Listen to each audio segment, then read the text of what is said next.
Want to stick with the markets now and actually shine a spotlight on the bond market. And for that, we're going to bring in Kathy Jones, Charles Schwab Chief Fixed Income Strategist.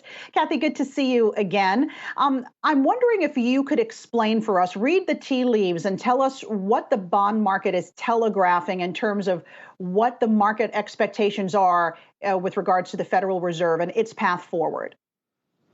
Well, Alexis, we're seeing a flattening yield curve. And so what it's telling us is that the Fed seems determined to raise short-term interest rates in order to fight inflation. We heard that from Jay Powell very explicitly over the last couple of days in his congressional testimony.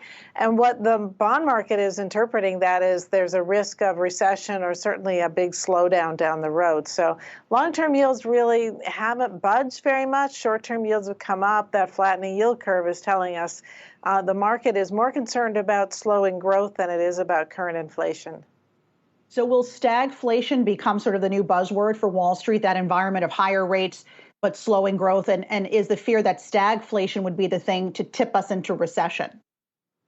Well, I would take a little bit of exception to the term stagflation just because the economy is hardly stagnant. It's still growing at a pretty healthy pace. So it's more that it will slow from the very fast pace that it has been growing over the last couple of quarters into a more moderate pace. But we still have a pretty healthy outlook. But I do think the worry is that as we get into further and further tightening by the Fed, and then complicated by the Ukraine war and what that may mean for the supply and demand dynamic in the economy, there is a worry that if not stagflation, certainly recession down the road is the big worry.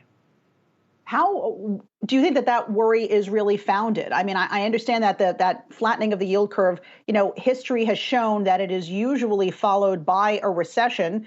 Doesn't mean it's guaranteed. So what are your thoughts on that? Because so far, consumers seem to be hanging in there, even with inflation at a 40-year high. Yeah, it wouldn't be our base case forecast by any means. I think the dynamic, though, is really what the Fed does and how quickly they tighten. Do they use the balance sheet to drain liquidity very rapidly? Are they so concerned about near-term inflation or inflation this year that they raise rates so aggressively that it does feed on itself and start to reduce business investment, consumer spending? At a time when the global economy is looking for liquidity, the Fed is tightening. So it's a pretty complicated situation. It's not our base case that we could get a recession, but you can't rule it out. How much has the war in Ukraine really changed the economic path forward for the Federal Reserve?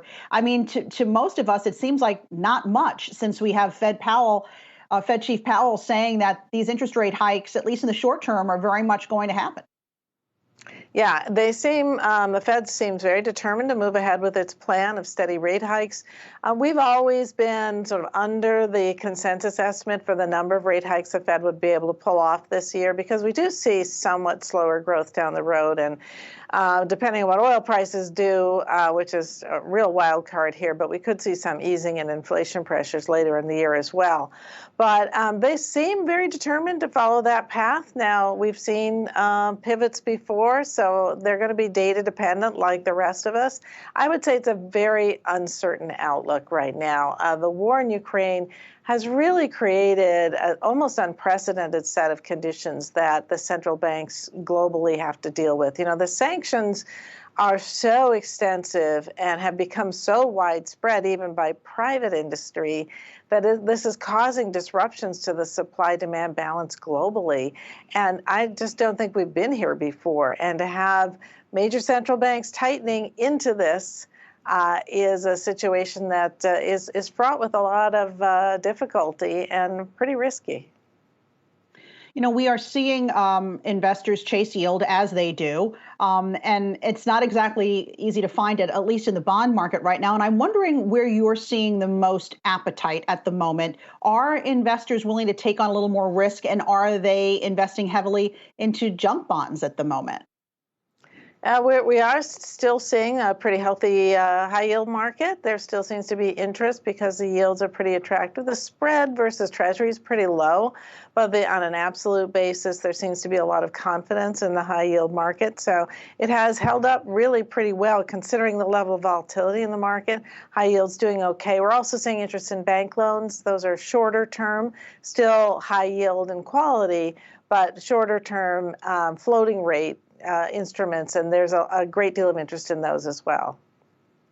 And really quickly, just wondering if muni bonds are coming back into favor, because we heard President Biden at the State of the Union this week talking about infrastructure, how there was something like 4,000 new contracts already in place. And I'm wondering if, the muni bond market's starting to pick up as a result.